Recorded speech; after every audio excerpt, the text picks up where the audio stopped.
সাইয়্যিদুল ইস্তিগফার, ক্ষমা চাওয়ার সবচেয়ে শ্রেষ্ঠ ভাষা। আল্লাহুম্মা আনতা রব্বি।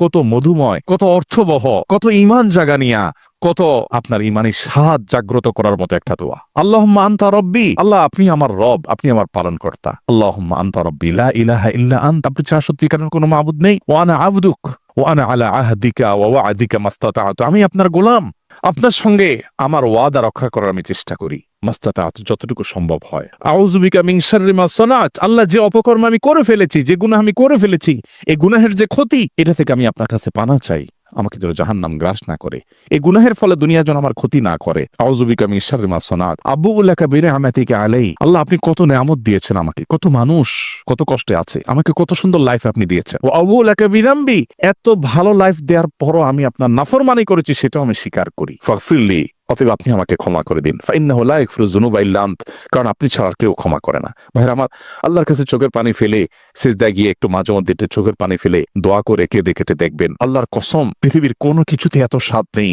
আল্লাহর কাছে ক্ষমা চাওয়ার যে স্বাদ। কারো কাছে ক্ষমা চাইলে ভালো লাগে না, আল্লাহর অলৌকিকত্ব যে তার কাছে ক্ষমা চাইলেও আপনার অন্তর দেখবেন একটু চোখের পানি ফেলে যে 2 মিনিট দোয়া করার সুযোগ পান, যখন উমরা যান, রমজানে যখন দোয়ার সুযোগ হয়, অথবা সারা বছর যেটা হওয়া উচিত, এই দোয়ার পর যে ফিলিংসটা হয় সেটা খুবই তৃপ্তিদায়ক। একটু চোখের পানি ফেলার পর, একটু দোয়া করার পর অসম্ভব ভালো লাগে কাজ করে, যেটা পৃথিবীতে অন্য কোথাও হয় না। কারোর ভয়ে কাঁদলে আপনার ভালো লাগবে না, বাট আল্লাহর ভয়ে কাঁদার পর আপনার ভালো লাগা কাজ করবে। সো এই প্র্যাকটিস আমাদের হওয়া উচিত নিয়মিত। আল্লাহ আমাদের তৌফিক দান করুন।